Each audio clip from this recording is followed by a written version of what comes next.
એક ગામમાં મૂર્તિકાર હતો, મૂર્તિ બનાવતો હતો. આ બે ખૂબ મૂર્તિ બનાવે, તમે જેવી કોને એવી બનાવી દે. તે કોકે કીધું કે તારા જેવી જ બનાવી ને. તે એને આમ એનો અરીસો રાખીને એનું મોઢું જોઈને એના જેવી બાપુ મૂર્તિ બનાવી હો. પછી 1 2 3 5 7 10 12 ને 15 મૂર્તિ બનાવી, પણ એક હરખી હો, લંબાઈ ઊંચાઈ ડિઝાઇન કલર વજન એક હરખી 15 મૂર્તિ બનાવી. અને એમના દૂત એને લેવા આવ્યા. ભગવાને કીધું ઓલો ફલાણા ગામમાં મૂર્તિકાર છે ને લઈ આય.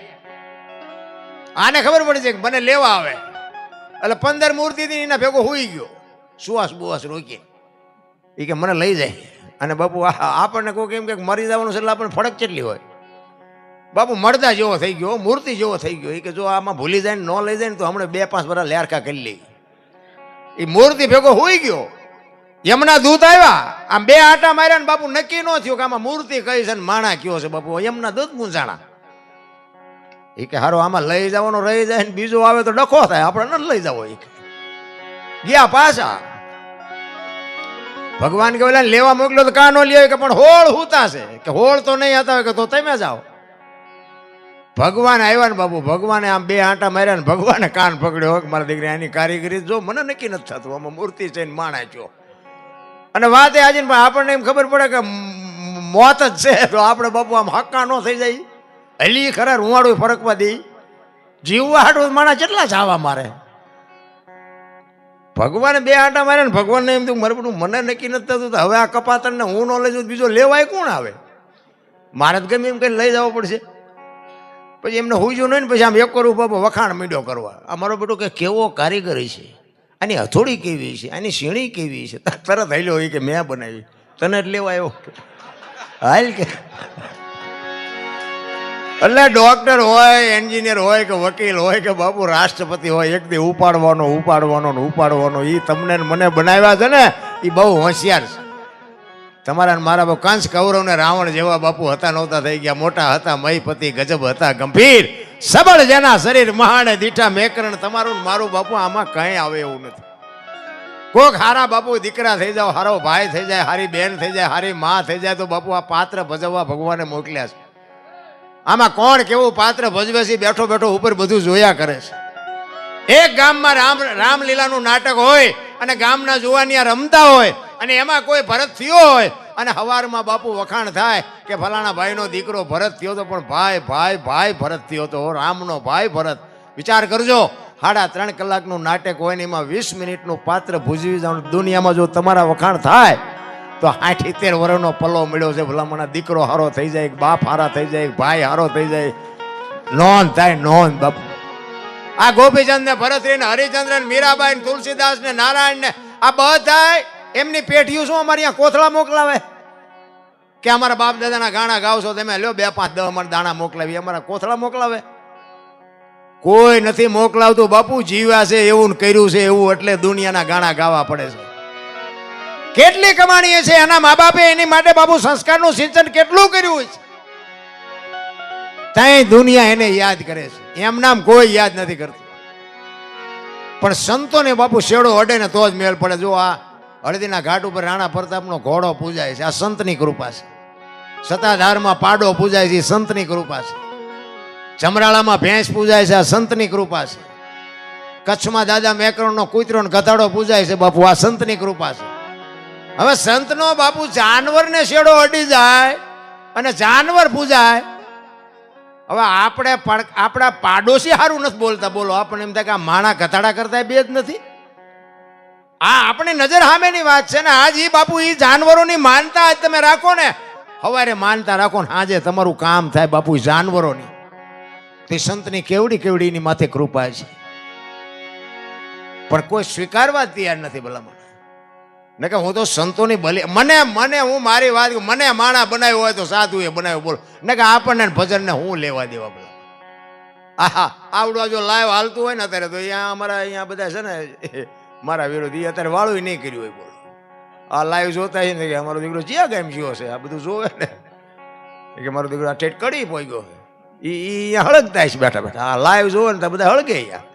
આ હો ઉંદરડા મારીને મીની બેઠી પાટે આને શું સાંભળવું હોય યાર હળગે. બોલો પણ મને માણા બનાવ્યો હોય તો સાધુની સંતોની કૃપા, સંતોની બલિહારી છે. અને કાંઈક મારા મા બાપે કંઈક બાપુ મારો નગર ઇતિહાસ છે ને એવો એવો ખરાબ ઇતિહાસ છે. હું શું મારી વાત કરું ભલામણ. મેં મારવા કૂટવા સિવાય કંઈ કર્યું જ નથી. હા, હું કોકના પૈસા કઢાવી દો તો એના બદલે મારા બૂસ માર્યા હતા. બોલો હવે આ સુધર્યા પછી ના ડખા છે. આપણે એમ ખાલી ભક્તિ કરવી કે ન કરવી. મને એક સંતે કીધેલું કે દરબાર તમે પૈસા કોઈ ન દેતા. મેં કીધું કેમ? મને કે દેશો તો આવશે નહીં. મેં કીધું એવું થોડું હોય બાબુ. તો મને કે ભાઈ મારી તો ટકોર છે, તમારે દેવો જ દેજો, હું તમને જાજુ એટલે વ્યાજ બ્યાજવા નહીં હો, પાછું કોઈ વ્યામમાં ન આવતા. અને વ્યાજનો ધંધો કરતા હું તો ના પાડું, ન કરતા.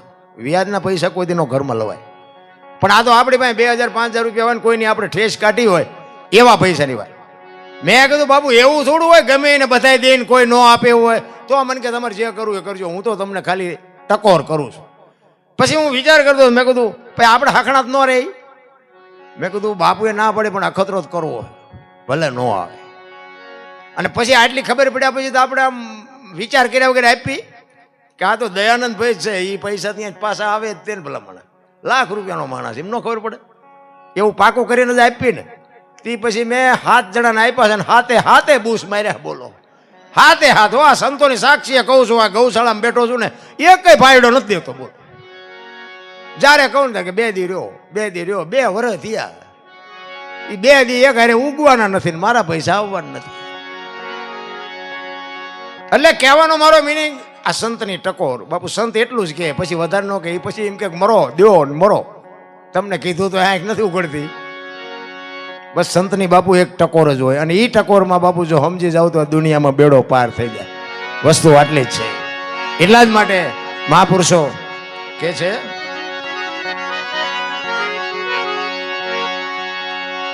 એક વેલનાથ બાપુના પ્રસંગને ફરમાઈ જાય છે, પણ હમણાં હું લઈ લઉં. હવે કલાકાર તો આપણે 2-3 હતા, બધા આવી ગયા ને એટલે હવે આપણે એકલાને લડવાનું હોય. હવે કોઈ કહેવાનું છે નહીં કે ઊભો થાય તો મારો વારો આવે. હશે કોઈ કલાકાર હશે, આપણે એવું કંઈ નથી સાંભળશું આપણે બીજા કોઈ હોય તો. મારે એવું કંઈ છે નહીં. અને મને તો આ મારે દિવાળી પછીનો 13મો 14મો પ્રોગ્રામ છે, તમને જે લાગતું હોય. હા, મારે ભગવાનની દયા છે, આવા સંતોની કૃપા. આ તો દયાનંદભાઈ કીધું એટલે ના ન પડે. બાપુને મારા ઘરે હમણાં પ્રોગ્રામ હતો, બાપુને મેં કીધું હતું પણ એમને કંઈક કારણસર આવી ન હોય. કે દયાનંદભાઈની આવ્યા હતા, ભરતભાઈ બરાબર, અશુભાઈ ને બધા આવ્યા છે સાંભળવા. એટલે આ ગુમાથી એ અમારા આટલામાં ગમે હોય તો એ મને સાંભળે. એટલે આઈન પર જ સાંભળે છે, એટલે જ હું આઈન પા વ્યૂ આવું છું. આઈન પા સાંભળે છે, બધા પ્રેમથી સાંભળે છે. અહીંયા ઠીક છે, સારું છે. હવે થોડું સમજ્યા છે. આ બધા ઓલા વિડિયા જોવે ને પછી એમ કે આટલી બધી પબ્લિક સાંભળે છે તો સારું કંઈક રૂપિયા એકાની આનામાં કંઈક ખારા વાંચતો હોય છે. હવેથી પાછા વળવા માંડ્યા. મેં કરતો એમ કે કોક તમે અહીંયા ગામમાં એમ કહો કે આના પ્રોગ્રામ રાખો, એટલે એમ કે કોકનો ગાયોને ખડ નાખી દો, એનો પ્રોગ્રામ ન રખાય. હા, એમને મળ્યા હોયથી તમને આપણો પ્રોગ્રામ પાકો ન થવા દે. હું ભલે મફત આવે એવું હોય તોય ન જવા દે, તમારે મારા સુધી પહોંચવા જ ન દે. એટલે આ મારો કહેવાનો મિનિંગ શું છે, ભક્તિમાં બાબુ આવી કસોટી તો આવવાની. જગતને ભગતને કોઈ દી મેળ પડે એવું જ નથી. એક બાપ દીકરો બે ઘોડું લઈને હેલા જતા હતા ને, તે સોરા પાસેથી નીકળ્યા. બાપા ઘોડા ઉપર બેઠા હતા ને છોકરો હેઠે હેલો જતો. રીતિ સીધી બધી સોરે બેઠી હોય વધારેની, અહીંયાથી નીકળ્યા. તે એવડે વાતો કરવા મળ્યા કે ગઢો આખો ઘોડા ઉપર ચડી ગયો, ઓલું ફૂલડા જેવું છોકરું હેઠું હેલ્યો હોય, આને શરમ નહીં આવતી હોય. એટલે બહાર નીકળીને પછી બાપા કે બેટા તું સડી જાય, હું હેઠો ઉતરી જાઉં. એટલે બધા વાતો કરતા હતા ને, છોકરો સડી ગયો. બીજું ગામ આવ્યું ને, એ કે જુવાન આખો ઘોડા ઉપર ચડો, ઓલા ડોવાના બજારના ટાંટિયા તોડાવ, આને શરમ નહીં આવતી હોય. બહાર નીકળીને કે બાપા હાલો ને કે આપણે બેસી જઈએ. બેસી ગયા. બીજું ગામ આવ્યું ને કે આમને દયા જેવો સાંટો છે, 2 સોટ્યા ઘોડામાં બેન બેહાય. બહાર નીકળીને કે બાપા એક કામ કરો, ભલે ને ઘોડું અહીંયા હેલ્યું, હવે આપણે હેઠા હેલ્યા જઈએ. બીજું ગામ આવ્યું ને કે આમને ઘોડું શું કામ લીધું, 2 ટાંટિયા તોડીને હેલ્યા જાય. હવે આ દુનિયાને તમે ક્યાં ફૂગો ભલા મને, ક્યાંય બાબુ મેળ જ નથી આવે એવું. દુનિયા 2 રાખે તો એમ કે આમને શું મફતનું ખવડાવવાનું, અને વેકી નાખે ને તો એમ કે પણ આમને કોઈ નહીં દીધું હોય ખડબડ, વેચી જ નાખે ને ભૂખ્યા મરી જાય. ફૂગા એવું જ નથી ભલા મને. હું તો એમ કહું બાબુ કોઈને ઉપયોગ ન થાવ તો કંઈ નહીં, પણ કોઈને કમસે કમ નડો નહીં ને તોય મારો નાથ નોંધ કરે. એક સુરદાસ બાપુ હાથમાં દીવો લઈને જતો હતો, દીવો સુરદાસ. કોઈક ડાયા માણાએ કીધું, એ કે તું તો સુરદાસ નથી. સુરદાસ શું દેખાય છે કે ના? કે દેખાતું નથી તે દીવો લઈને શું રખડે?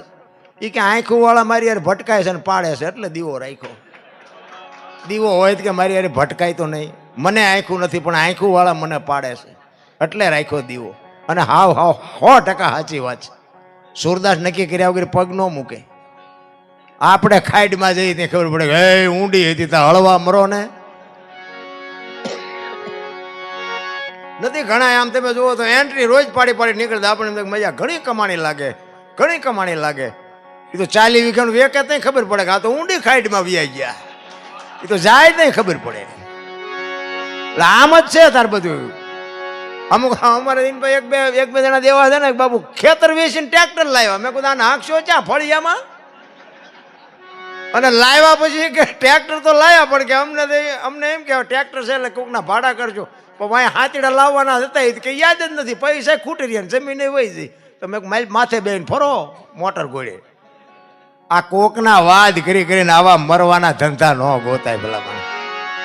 કાંઈક ઈશ્વર પાસે કંઈક મહેનત કરો, હરિનું નામ લ્યો અને બાપુ આ દેહને કંઈક પુરુષાર્થ કરાવો. બાપુ મહેનત કરો, મહેનત વગર કાંઈ ન મળે. એટલા જ માટે બાપુ મહાપુરુષો તમને મને ઘણી બધી શાન કરી છે. એટલે એક વાણી તમને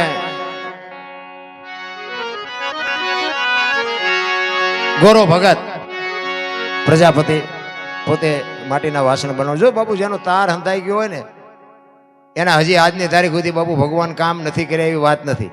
અને જો એક મુદ્દો એ કહું કે ભગવાન કોઈને મળ્યો નથી, વિશ્વાસ હોય તો તમારું કામ ન થાય એ વાત એ ખોટી. કહેવાનો મારો મિનિંગ શું છે? હમણાં ગજુભા વાત કરતા હતા ને, પણ આને ખરેખર ભજન ન કહેવાય, આ મનોરંજન છે. ભજન ગાવું કરતાં કરવું અઘરું છે, કરવા કરતાં સમજવું અઘરું છે, સમજવા કરતાં જીવનમાં ઉતારવું અઘરું છે. અને જો જીવનમાં ઉતરી જાય ને તો જીરવવું બધાય કરતાં અઘરું છે. ભજન બાપુ બોલ્યા જેવી વાત જ નથી. પેલો આ ભજનવાળા બેઠા એટલે વાત કરવાની મજા આવે. ભજન બોલવાની વાત જ નથી. જો બોલાય તો લખાય, લખાય તો દેખાય ને દેખાય તો વંચાય. આ એવું છે નહીં. આના માટે સદગુરુ જોવે.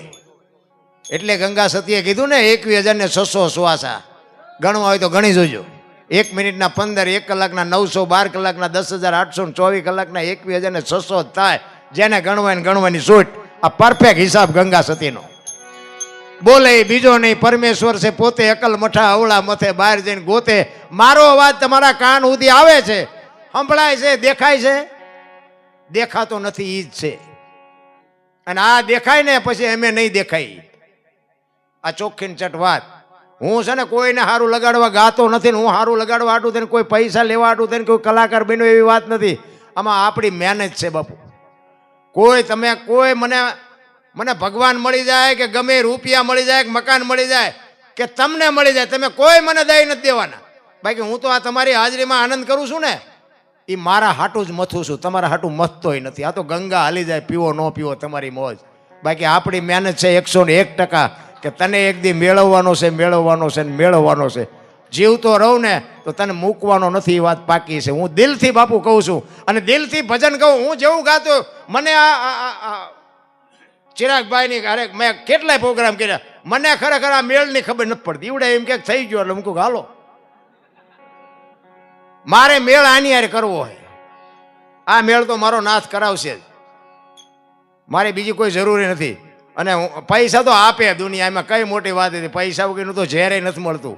અમે જ્યાંથી મફત આવી, પૈસા તો લેવાના જ છે ને કોઈને છોડવાના જ નથી, એ વાત કહી દઉં. પણ પૈસા તો એક જીવન જીવવાનું માધ્યમ છે, પૈસાથી ઈશ્વર ન મળે, આ લખી લેજો. બાકી આપણી મહેનત છે ને એની હારે બાપુ તાર હાંધવાની મહેનત છે ને એને મેળવવાનો છે, વાત પાકી છે. પછી કહેવાનો મારો મિનિંગ તમારો ભાવ, તમારો પ્રેમ, તમારી લાગણી, તમારી ઝૂંપડી સુધી બાપુ 18 સંતોને અહીંયા 100 સંતોને અહીંયા ઝૂંપડીએ ધક્કો કર્યો. ચિત્તની શાંતિ, મનની પ્રશંસા. મારો કહેવાનો અર્થ કે વાણી કહે છે ને કે સાધુ આવ્યા 1,04 જાડેજા સાધુ 4 લાખ અત્યારે ભેગા નથી થયા તેથી ન થાય. વાણીની પથ્થારી ફેરવી નાખી ભલામણ અમુક કલાકારોએ. ભલે ગાય છે મને વાંધો નથી, પણ મારો કહેવાનો મિનિંગ જો સમજાતું ન હોય તો ગવાય નહીં. અમારા ગુરુ તો એમ કહેતા હતા કે વાણી જો ખોટી બોલો ને એનો તમને દોષ લાગે, આમાં ફાયદો ન થાય, નુકસાન થાય.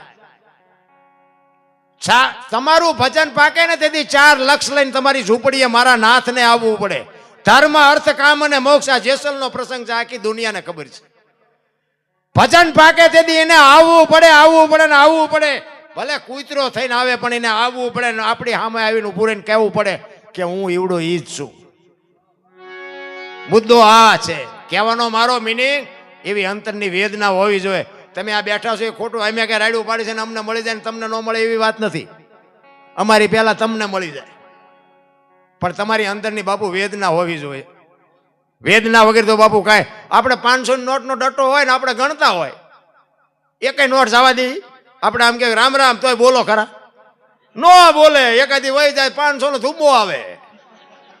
આવી સુરતા જ્યારે લાગે ને તારે જ બાપુ મેળ પડે, બાકી સુરતા જ નથી લાગતી. હાકડીમાં આવો ને પછી હનુમાન ચાલીસા ચાલુ કરો એ ડાયરેક્ટ ઓનલાઈન થાય, પણ હનુમાનને ખબર હોય કે બેટા આજે જ બોલ્યો તું, એમ નો આવે. હાકડીમાં આવો ને ચાલુ થાવ એને રોજનો રિયાઝ હોય તો બાપુ એક દી બેલેન્સ થાય થાય ને થાય. બસ મુદ્દો આટલો જ કહેવાનો. ઈ ગોરો ભગત બાપુ દિલથી ભજન કરતો હતો, માટીના વાસણ બનાવવાનો ધંધો કરતો હતો અને ફળિયામાં માટી ખૂંદતો હતો. એમના ઘરના પાણી ભરવા નીકળ્યા, છોકરાને હુવડાયું. એ કે છોકરાનું ધ્યાન રાખજો, તમે ગાતા ગાતા કઈ ભોણીઓ ન વાળતા. બેનને કે વાંધો નહીં જાઓ. એ પાણી ભરવા ગયા, છોકરું અડતું અડતું માટીમાં આવતું રહ્યું, છોકરાને ખૂંદી નાખ્યું, છોકરું મરી ગયું. ભક્તિમાં જ બાપુ આવા આવા આવા ઉપેટું તો આવે, પણ એનો વારો તાર તમારો તૂટે નહીં તો કામ તો એવડો એ જ કરે, બીજાનું કામ એ નથી. એ છોકરું મારી નાખ્યું, ઘડીક થયું કે સારું બહુ કરી કે આ છોકરું મરી ગયું એ તો ઠીક છે, પણ કે મારું બૈરું કપાતર છે આવીને હમણાં મારી માથે ઝાડવા ઉગાડશે, મારીને મારા ઠાકરની લાજ જાય. પરમ કૃપાળુ પરમેશ્વરની અરજ મીડિયો કરવા. હો ભાઈ, કેવી અરજ કરે છે?